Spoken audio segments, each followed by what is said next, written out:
Selamat berjumpa kembali sahabat peziarah dari debu ke api perutusan dalam renungan audio ini. Saya, Romo Robertus Bambang Rudianto SC. Tarik nafas perlahan, lepaskan pelan-pelan, dengan cinta kasih, mendoakan dari dalam hati, semoga damai Tuhan Yesus beserta kita, ke diri sendiri, ke ruangan atau rumah tempat kita berada, ke wilayah di luar ruangan atau rumah tempat kita berada, ke pulau, negara, benua tempat kita berada, ke bumi dan seluruh alam semesta. Sampaikan doa dengan terus mengatakan, semoga damai Tuhan Yesus beserta kita. Kita hadir di hadapan Tuhan dengan seluruh hidup kita, yang rapi maupun yang berantakan, yang penuh syukur maupun yang masih gelap. Disinilah sabda Tuhan menjadi fondasi utama, bukan sebagai teori, tetapi sebagai cahaya yang menuntun langkah kita hari ini. Marilah kita awali dengan doa pembukaan. Bapa yang Maha Kuasa, tariklah kami mendekat kepada Putra-Mu. Bukalah telinga batin kami untuk diajar oleh-Mu, agar setiap langkah hidup kami dipimpin oleh Roh-Mu yang menghidupkan. Amin. Hari ini, Kamis Pekan Paskah 3, 23 April 2026, kita mendengar kisah para rasul, Mazmur, dan Injil Yohanes. Tiga bacaan ini tidak berdiri sendiri. Mereka saling menerangi, saling menguatkan, dan pada akhirnya mengantar kita kepada satu pusat. Allah yang menuntun, Allah yang menyelamatkan, Allah yang memberi hidup. Dalam kisah para rasul, Filipus dipanggil untuk pergi ke jalan yang sunyi. Ia tidak tahu dulu untuk apa, tetapi Roh Kudus menuntunnya. Di sana ia bertemu seorang pejabat Ethiopia yang sedang membaca kitab suci, namun belum mengerti. Orang itu jujur berkata, "Bagaimana aku dapat mengerti kalau tidak ada yang membimbing aku?" Kalimat itu sangat sederhana, tetapi sangat dalam. Itulah hati murid, sadar bahwa kita membutuhkan bimbingan Tuhan. Saudara-saudari, betapa sering kita juga berada di tempat itu. Kita membaca sabda, ikut misa, mendengar renungan, tetapi masih ada bagian hidup yang belum terang. Mungkin tentang keluarga, pekerjaan, luka batin, atau masa depan. Hari ini firman Tuhan mengatakan, tidak apa-apa jika Anda belum mengerti semuanya. Yang penting adalah Anda tetap berjalan bersama Tuhan dan tetap mau dibimbing. Filipus lalu menjelaskan kitab suci mulai dari Yesus. Ia tidak memaksa, tidak menguasai, tidak membuat orang itu merasa bodoh. Ia menemani. Di sini kita melihat karya Roh yang lembut, menata perjumpaan, membuka pengertian, dan menumbuhkan iman. Ini sangat Ignatian. Santo Ignatius Loyola mengajar kita untuk menata batin, membedakan gerak roh, dan mencari yang lebih besar demi kemuliaan Allah. Maka, pertanyaan jendela Ignatian hari ini adalah, gerakan apa yang sedang paling kuat dalam hati saya? Apakah damai atau gelisah? Apakah saya sungguh mencari Tuhan atau hanya mencari jawaban yang menenangkan ego saya? Discernment bukan sekedar memilih yang enak, melainkan memilih yang menuntun kita lebih dekat kepada Kristus. Lalu kita beralih ke Mazmur. Marilah dan lihatlah karya-karya Allah. Ini seruan yang indah, Karena iman bukan cuma soal mendengar, iman juga soal melihat. Melihat karya Allah dalam sejarah, dalam peristiwa hidup, dalam orang-orang yang datang menolong kita, dan bahkan dalam luka yang pelan-pelan disembuhkan oleh kasih-Nya. Mazmur ini adalah nyanyian syukur dari hati yang pernah disentuh Tuhan. Di sini saya teringat Santo Fransiskus Assisi. Ia mengajak kita melihat dunia sebagai saudara, bukan sebagai benda untuk dieksploitasi.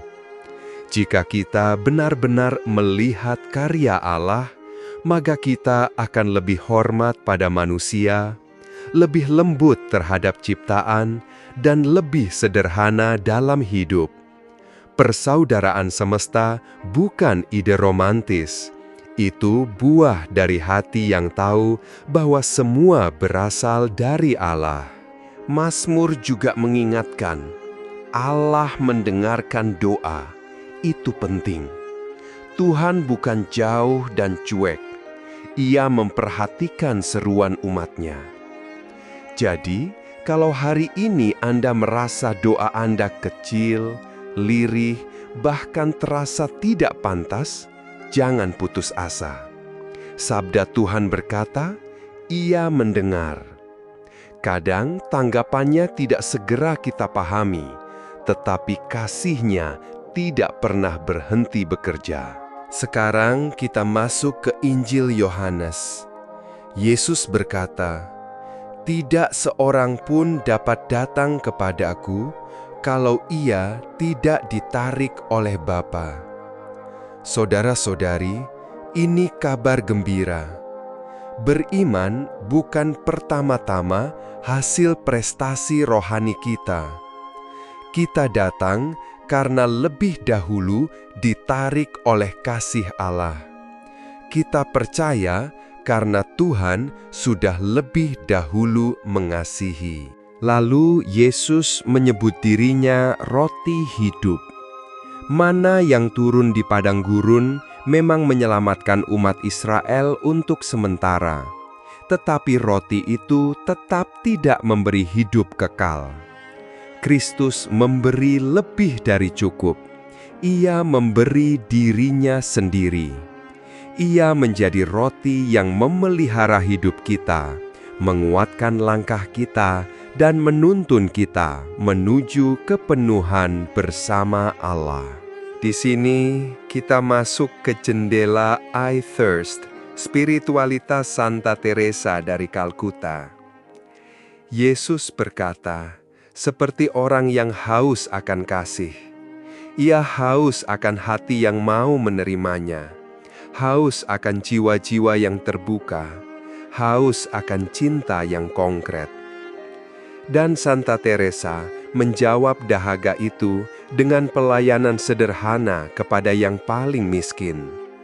Ia mengajarkan bahwa kasih yang kecil, kalau tulus, sangat berharga di mata Tuhan. Coba kita sambungkan semuanya.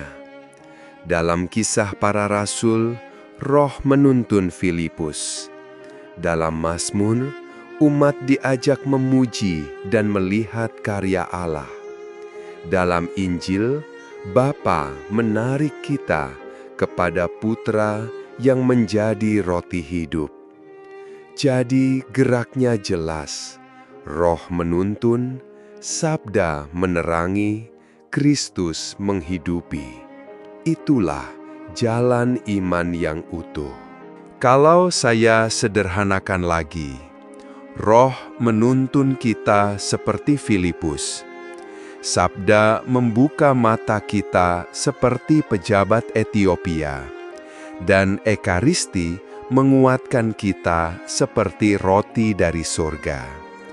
Maka hari ini kita tidak hanya diminta mengerti, tetapi juga mau ditarik, diterangi, dan dibagikan. Iman selalu bergerak ke perjumpaan dan misi. Sekarang, mari kita masuk ke 3 jendela rohani dengan lebih personal. Jendela Ignatian. Apa kelekatan dalam diri saya yang membuat saya sulit mengikuti Tuhan dengan bebas? Jendela Fransiskan. Siapa saudara atau saudari yang perlu saya dekati dengan sederhana tanpa menghakimi? Jendela I Thirst. Kepada siapa saya bisa hadir hari ini untuk memuaskan sedikit saja dahaga cinta Yesus? 3 pertanyaan ini sederhana tetapi sangat nyata. Ada sebuah kisah kecil. Lagu di tengah macet.